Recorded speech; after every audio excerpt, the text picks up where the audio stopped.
मागच्या व्हिडिओमध्ये आपण बघितलं कुणबी नोंदी म्हणजे काय आणि हे ते जवळपास 50 डॉक्युमेंट्स ज्यामध्ये आपल्या पूर्वजांच्या कुणबी नोंदी असतात। आता या व्हिडिओमध्ये आपण बघू या कुणबी नोंदी नक्की शोधायच्या तरी कशा।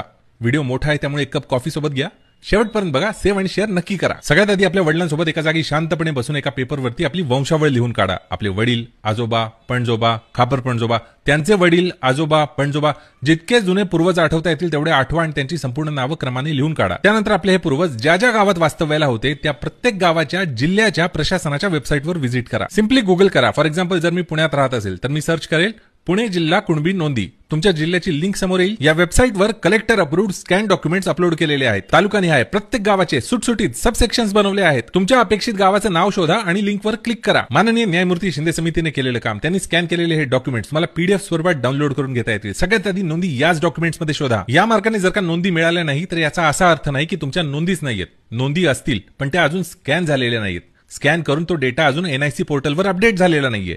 होईल तेव्हा होईल, पण तोपर्यंत काय करायचं, नोंदी शोधाव्या तर लागणार। अशा वेळी मग तुम्हाला प्रत्यक्षात तहसील ऑफिसला व्हिजिट करून अर्ज दाखल करावा लागतो। त्या अर्जामध्ये मेन्शन केलेलं असतं की आम्हाला आमचे रेकॉर्ड शोधायचे आहेत आणि त्याला सपोर्ट म्हणून आपलं आधार कार्ड, आपली इतर ओळखपत्र, 7-12, शाळेची दाखली, जितके जुने डॉक्युमेंट्स तुम्हाला मिळाले असतील आपल्या घरामध्ये सगळे, आणि आपली पेपरवर लिहिलेली वंशावळ त्याची सुद्धा एक कॉपी जोडा, एक बंच बनवा आणि तो सबमिट करा। कोणत्या काळातले डॉक्युमेंट्स हवे आहेत असं स्पेसिफिकली विचारलं तर 1967 पूर्वीचे सगळे डॉक्युमेंट्स म्हणा, कारण काही नोंदी या मागच्या शतकात तर काही नोंदी त्याच्याही मागच्या शतकात सापडत आहेत। आणि या कामासाठी गरज पडल्यास एक शासन मान्य अधिकृत मोडी लिपी वाचक सुद्धा तुम्हाला सोबत घेऊन जावा लागू शकतो, कारण या सगळ्या नोंदी मोस्टली मोडी लिपीमध्ये असतात। आणि तुमच्या सर्कलमध्ये जर कोणी ओळखीचा मोडी लिपी वाचक नसेल तर हा कुठे आणि कसा भेटेल याची चौकशी सुद्धा तुम्ही प्रशासनाकडे म्हणजेच तहसील ऑफिसमध्ये करू शकता। हा अर्ज जमा केल्यानंतर तुमच्या अर्जाची आणि कागदपत्रांची तपासणी होते तहसील ऑफिसकडनं। त्यानंतर अधिकाऱ्यांकडनं सुरू होते शोध मोहीम, ज्यामध्ये तलाठी, कोतवाल, इतर सरकारी कर्मचारी तहसील अभिलेख, भूमी अभिलेख, शिक्षण अभिलेख, तुमच्या संदर्भातले सगळे डॉक्युमेंट सर्च करतात। बऱ्याचदा नोंदी याच रेकॉर्ड्समध्ये सापडून जातात आणि त्यानंतर त्या स्कॅन करून डिजिटलाइज करून एनआयसी पोर्टलवरती अपलोड केल्या जातात।